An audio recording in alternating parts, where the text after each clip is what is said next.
Hello friends, welcome to my YouTube channel. आज मैं आपको अपनी सीसीएस यूनिवर्सिटी के बीएड के लेसन प्लान के बारे में बताऊंगी। ये हमारा लेसन प्लान नंबर 10 है। इससे पहले 9 मैंने शेयर कर चुकी हूँ। ये हमारा 10 नंबर का लेसन प्लान है और इसका टॉपिक है पूंजी की परिभाषा, चल और अचल पूंजी। देखिए, इसमें ये दिनांक, विद्यालय, कालांश और ये कक्षा उसी समय डालनी होती है जिस टाइम हम प्रैक्टिकल देने जाते हैं। तो देखते हैं अब हम अपने लेसन प्लान। ये हमारा टॉपिक है और इसके सामान्य उद्देश्य हैं छात्रों में वाणिज्य के प्रति रुचि उत्पन्न करना, छात्रों को देश के व्यापार व्यवस्था से परिचित कराना, छात्रों की मानसिक शक्तियों का विकास करना, छात्रों को देश की आर्थिक स्थिति से परिचित कराना।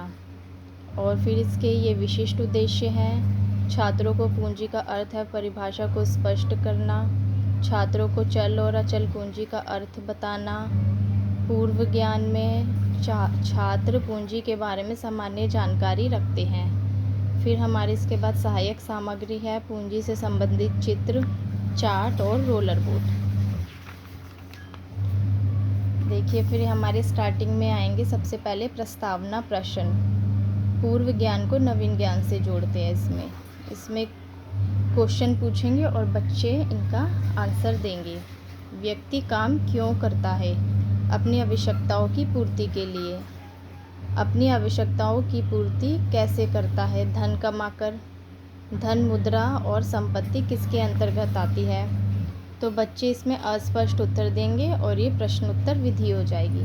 इसके बाद उद्देश्य कथन है और फिर हम इसका स्पष्टीकरण करेंगे कि धन, मुद्रा तथा संपत्ति किसके अंतर्गत आती है।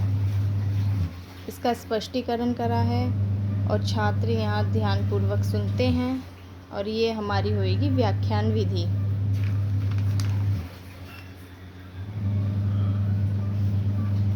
और अब यहाँ पे इसकी परिभाषाएं लिखी हुई है। ये आप प्रोफेसर के नाम भी डाल सकते हैं। ये व्याख्यान विधि है। फिर दोबारा से हम बोध स्तर पर बच्चों से विकासात्मक प्रश्न पूछेंगे। सरल शब्दों में पूंजी का अर्थ बताइए। मुद्रा, धन व संपत्ति। पूंजी की परिभाषाएं बताइए। छात्र उत्तर देते हैं। पूंजी के वर्गीकरण से आप क्या समझते हैं? तो बच्चे इसका उत्तर नहीं दे पाते हैं सही से। तो फिर हम इसका स्पष्टीकरण करेंगे ज्ञान स्तर पर कि पूंजी के वर्गीकरण से आप क्या समझते हैं।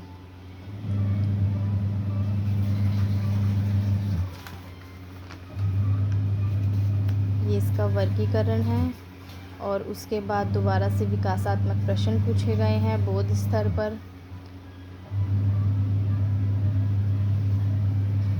इसमें लिखा हुआ है बीज और कोयला किस प्रकार की पूंजी है? चल पूंजी। कारखाना, भवन किस प्रकार की पूंजी है? अचल पूंजी। मशीनें किस प्रकार की पूंजी है? उत्पादन पूंजी। भोजन, मकान किस प्रकार की पूंजी है? उपभोग पूंजी। पूंजी के महत्व बताइए। अस्पष्ट उत्तर और ये प्रश्नोत्तर विधि है। इसके बाद हम स्पष्टीकरण करेंगे।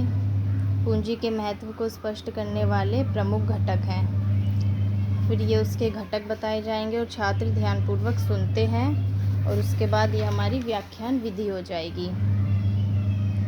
ये बीच में ये स्पेस यहाँ पे शामपट कार्य के लिए छोड़ा हुआ है। यहाँ पे हम शामपट कार्य लिख सकते हैं। शामपट, जैसे यहाँ पे गृह कार्य लिखा हुआ है ऐसे हम यहाँ पे शामपट लिख सकते हैं। फिर ये गृह कार्य के 3 क्वेश्चन दिए हुए हैं। पूंजी की परिभाषा लिखिए। पूंजी के वर्गीकरण के आधार बताइए। पूंजी के महत्व बताइए। जो हमने बच्चों को पढ़ाया है उसी से रिलेटेड हम क्वेश्चंस पूछेंगे और छात्र अपने उत्तर पुस्तिका में इन्हें लिखेंगे और हम शामपट में बच्चों को समझाएंगे। जिस तरह से पूंजी का वर्गीकरण समझा दिया और ये मूल्यांकन प्रश्न है। और यहाँ पे गृह कार्य में यहाँ पे गृह कार्य विधि लिखनी है। हाँ जी, ये लास्ट होता है हमारा गृह कार्य।